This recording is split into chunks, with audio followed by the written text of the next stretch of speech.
Bonjour à tous et bienvenue à cette nouvelle édition de la revue de la presse camerounaise, l'édition de ce 24 décembre 2024.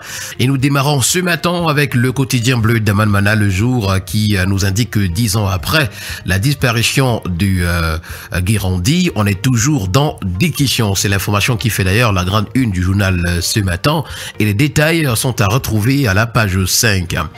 En petite une, on parle de marché. C'est le gouvernement qui lève la suspension du riz Sana. Et puis au Cameroun, le GCAM annonce les rencontres économiques à la page 7 du quotidien Le Jour. Avec le journal à caractère satirique Le Popoli ce matin, on parle de la compagnie aérienne de Jet. C'est un crash et la fin pour la compagnie de Franck. Le tri hebdomadaire Le Soir, dans une édition spéciale ce matin, s'intéresse à la trésorerie générale de Yaoundé, qui célèbre l'annuel sous la direction du ministre des Finances.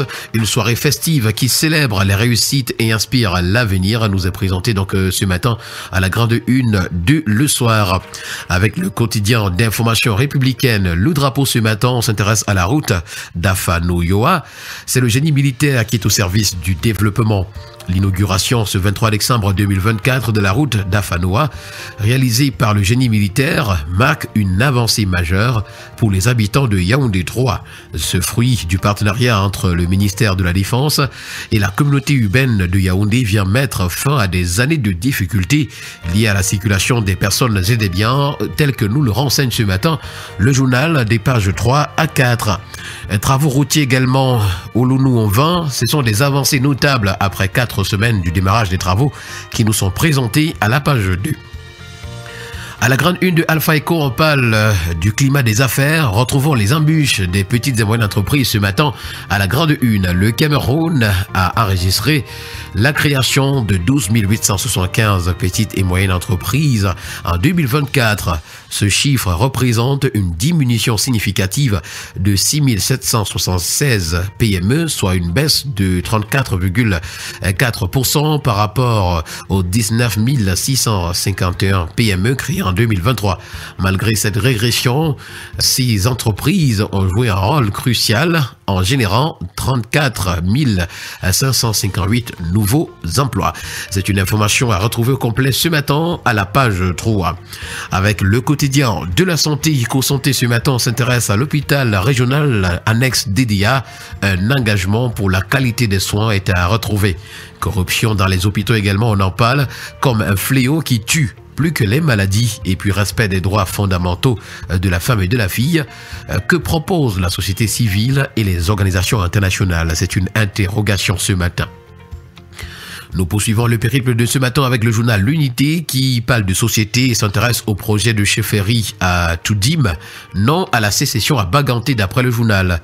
Solidaires de leur chef, les filles et fils bagantés du Cameroun et de la diaspora disent non et dénoncent l'annexion de plusieurs villages et quartiers coutumièrement établis à Baganté au profit de l'érection en chefferie d'une zone qui n'est même pas l'équivalent d'un quartier. Cette zone est appelée Toudim.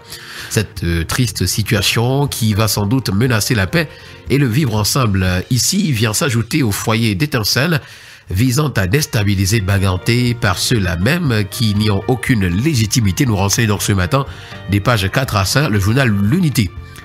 Avec le national, ce matin, on parle de gouvernance, notamment de l'axe Twin Jolé dans le Mbam.